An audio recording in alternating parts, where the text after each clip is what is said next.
This presentation will look at Lake City's public schools. Lake City is home to 2 elementary schools, a K-8, and a high school. If you've watched our housing presentation, you're aware that Lake City has a high concentration of low-income housing compared with many other Seattle neighborhoods. This can place a disproportionate burden on local schools, particularly now that Seattle has adopted a neighborhood-based enrollment system. Let's start with Olympic Hills Elementary, located here in the northwest region of Lake City. The enrollment boundaries for Olympic Hills are from I-5 through the Olympic Hills neighborhood, east through the northern portion of Cedar Park. School districts track a lot of different data to help evaluate individual schools. One method in the Seattle district is to survey families about their satisfaction with the school, staff, and programming. In the most recent survey, Olympic Hills scored 87% positive for family satisfaction. This is a bit misleading, though, since only 12% of families responded, an unusually low response rate. Another measure of school demographics is the percent of students who qualify for free and reduced lunch. This is indicative of the housing demographics, especially when enrollment is based on geographic zoning. At Olympic Hills, 73% of students qualify for free and reduced lunches. John Rogers Elementary is located here in the southeast region of Lake City.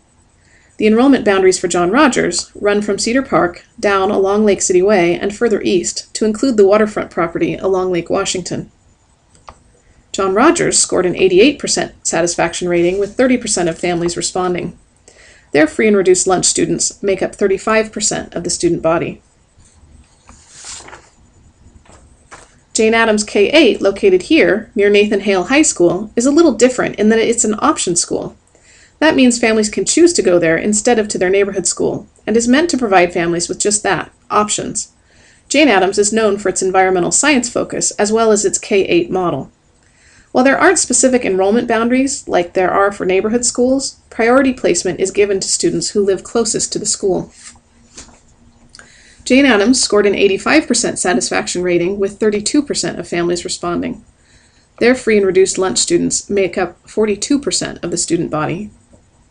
As a point of comparison, this is how Lake City schools stack up against nearby elementary schools in terms of their free and reduced lunch populations.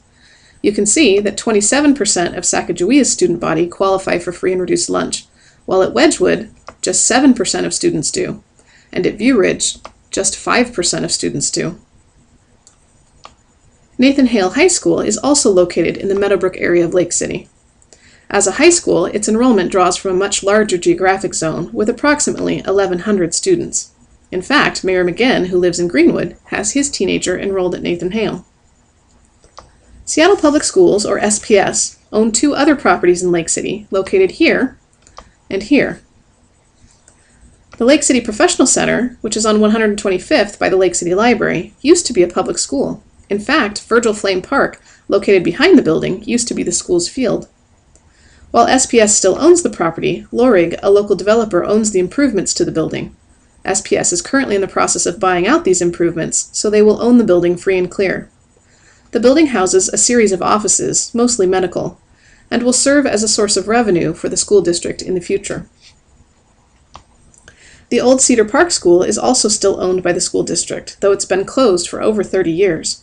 It's hard to spot, nestled down on the corner of 135th and 39th behind a large growth of trees.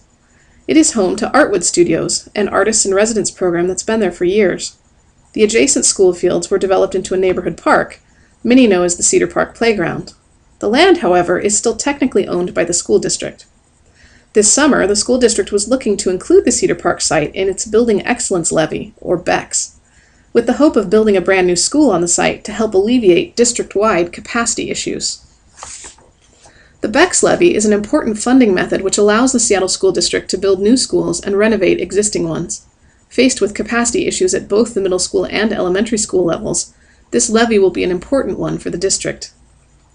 The old Cedar Park building, designed by Northwest architect Paul Thierry, underwent a historic landmarking process just this summer.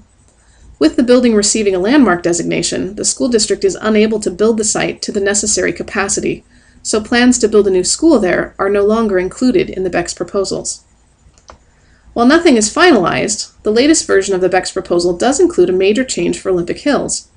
This latest round of proposals includes replacing Olympic Hills with a new, larger capacity K-5 building.